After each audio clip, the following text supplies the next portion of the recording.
UP police के answer की देखने के बाद बहुत सारे बच्चे अभी से ये पूछने लगे हैं कि सर क्या सेकंड मेरिट लग सकती है? कुछ तो ये भी कह रहे हैं कि क्या सर थर्ड मेरिट भी लग सकती है क्या?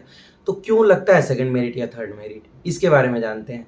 देखो होता क्या है कि अगर हमें बहुत कम समय मिलता है रनिंग के लिए और अचानक से डीवीपीएसटी के बाद रनिंग पे बुला लिया जाता है, तो बच्चे मेंटली प्रिपेयर नहीं होते हैं, यानी कि तैयार नहीं होते हैं रनिंग के लिए और इस कंडीशन पे वो रनिंग से बाहर हो जाते हैं या फिर ऐसा होता है कि वो पूरा दौड़ ही नहीं कंप्लीट कर पाते हैं। यही हाल लड़कियों के साथ भी होता है कि उनको मौका तो मिल जाता है और वो सोचती भी हैं कि हम रनिंग कर लेंगे, लेकिन जब कभी रनिंग की ही नहीं है तो वो रनिंग कर कहाँ से पाएँगी?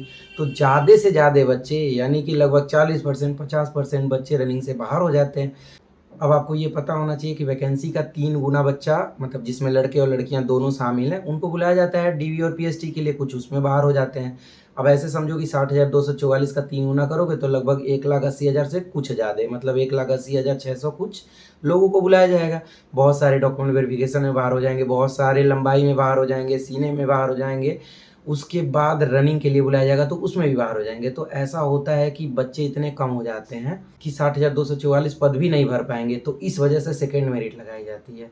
तो ऐसा संभावनाएँ तब हो सकती हैं जब रनिंग के लिए कम टाइम मिले और ऐसा संभावनाएँ बन भी रही हैं, हो सकता है ना भी हो क्योंकि ये बताया जा रहा है कि सितंबर के लास्ट तक फाइनल आंसर की जारी कर दिया जाएगा। यानी कि जो डॉक्यूमेंट वेरिफिकेशन और फिजिकल स्टैंडर्ड टेस्ट होना है वो सितंबर के बाद कभी भी हो सकता है। तो अगर ऐसा हुआ तो ये भी जान लीजिए कि कहीं न कहीं कम समय मिलेगा रनिंग के लिए, मतलब वो ठंड में दौड़ा सकते हैं भाई। ऐसा हुआ है 49,000 वाले वैकेंसी में एकदम तगड़े ठंड में दौड़ा है, मतलब 2 किलोमीटर तक रनिंग करने में तो शरीर ही नहीं पता चल रहा था कि हम दौड़ रहे हैं कि नहीं दौड़ रहे हैं, तो ये चीज़ ध्यान रखिएगा। बाकी अगर आपके ज़्यादा नंबर कम हैं, तो बहुत ज़्यादा उम्मीद लगा के बैठने से बेस्ट है कि रनिंग के साथ-साथ आप अगले वाले एग्ज़ाम की तैयारी करते रहो, क्योंकि अगर अगले वाले एग्ज़ाम की तैयारी करोगे ना, तो ये रनिंग वेस्ट नहीं जाएगा। रनिंग तो भाई आपके शरीर पे भी काम कर रहा है और अगर मौका मिला तो आप रनिंग करोगे भी और सिलेक्शन भी हो जाएगा। बाकी एक फिज़िकल एक्टिविटी होना चाहिए पढ़ने वाले स्टूडेंट के लिए। अगर आप एक्सरसाइज़ करते हो तो वो भी बेस्ट है, योगा करते हो तो वो भी बेस्ट है। यार थोड़ा ना आवाज़ में बहुत दिक्कत हो रही है, बोलने में गले में दर्द हो रहा है। मुझे पता है कि अच्छे से आप लोग नहीं सुन पा रहे होगे, थोड़ा आवाज़ उतना क्लियर नहीं आ रही है, लेकिन प्लीज़ थोड़ा-सा मैनेज करना। तो अगर आप ये सारी चीज़ें करते हो तो आपको दिक्कत का सामना नहीं उठाना पड़ेगा।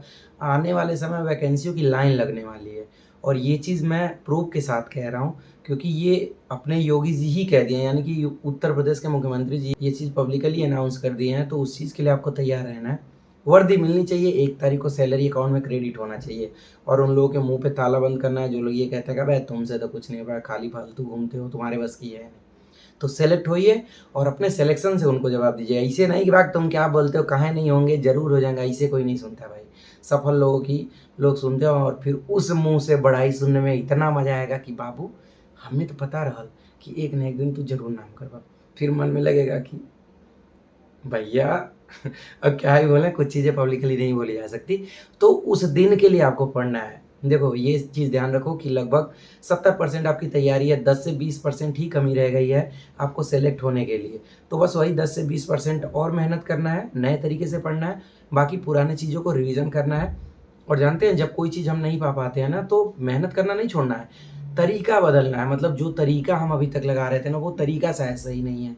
जो क्वेश्चन गलत हो रहे हैं एक उसी में साइड में नोट कर लीजिए। आप देखे होंगे आईएएस, पीसीएस जो भी बनते हैं वो बताते हैं कि मैं अपनी क जो भी मेरे कमजोरियाँ थी वो उसको नोट करता था, यानी कि जो क्वेश्चन गलत होते थे उसके टॉपिक को नोट करता था, बाद में उसको रिवीजन करता था, उससे स्ट्रॉन्ग होता है। क्योंकि ना इतने क्वेश्चन गलत हो जाते हैं हमें पता ही नहीं चल पाता है।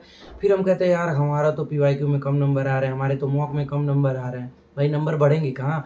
एक गलती हुई, उस गलती को हम अगले वाले मॉक में सही नहीं किए तो वो गलती दोबारा होगी।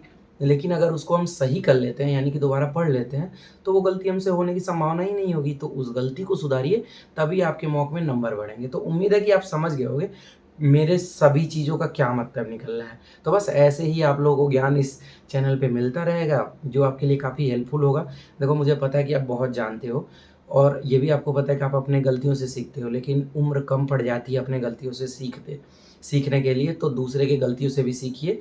हम लोग भी इस दौर से गुज़र चुके हैं, हमें भी लगता था कि जब सिलेक्शन नहीं होता था कि अब तो कुछ नहीं होगा, लेकिन सेलेक्ट होने के बाद ये लगा कि वो दौर आता है, उस दौर के लिए इंतज़ार करना पड़ता है और अभी आपका वही दौर चल रहा है।